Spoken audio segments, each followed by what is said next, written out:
rights leaders who are gathered here this evening.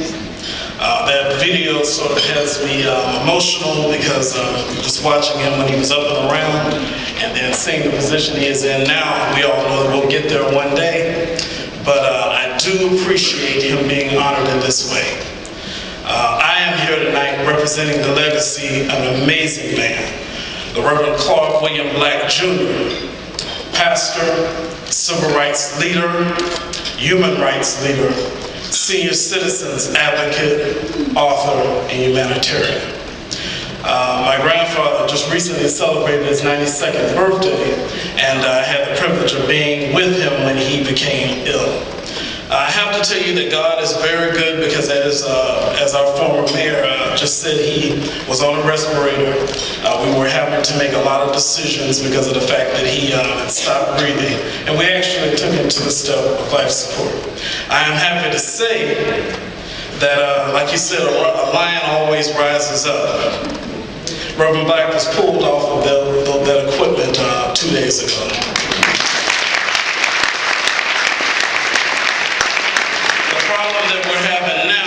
He wants to talk, he wants to do all kinds of things. He's inviting people in. So one thing that I wanted to do tonight was Rev Black had began writing a speech for this occasion.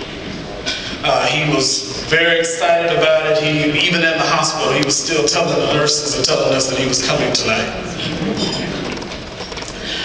My story is simple. I received an inheritance.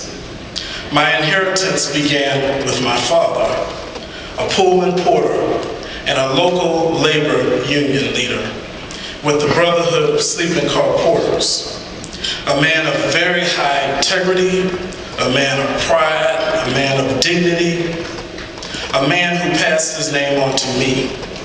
I was raised to never give up my human rights or settle for what anyone thinks that I should have.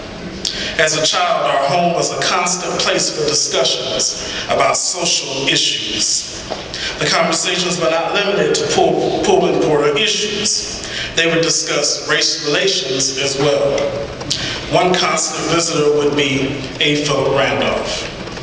I can remember Randolph and my father discussing the March on Washington decades before it took place.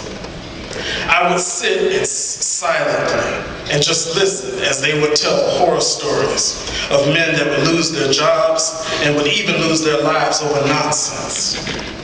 I would be drawn into those discussions like a moth to a flame. I wouldn't say anything because they were adult conversations.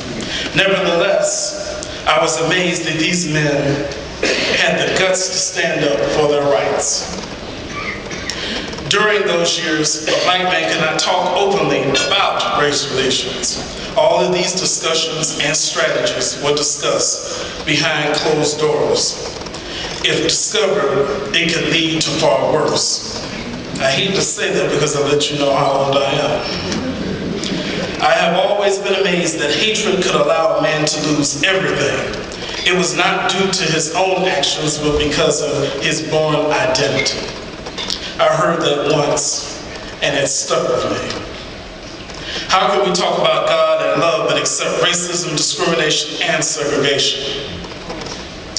As taxpayers, we made the argument that the black community should be able to depend on fair treatment. We argued that we were paying taxes that employed police officers. We deserve police protection, not police brutality. We were paying taxes that employed the people that worked in city services. We had the right to use those services, which was funded with our money. Our taxes paid the salaries of the elected officials. We had the right to have our streets and sewers maintained. We had a right to enter the same restaurants and hotels as they did. And we had the right to enter those places through the front door. I am honored tonight to be honored with two great men that I admire and have long admired, and a woman with the courage to fight for what she believed in.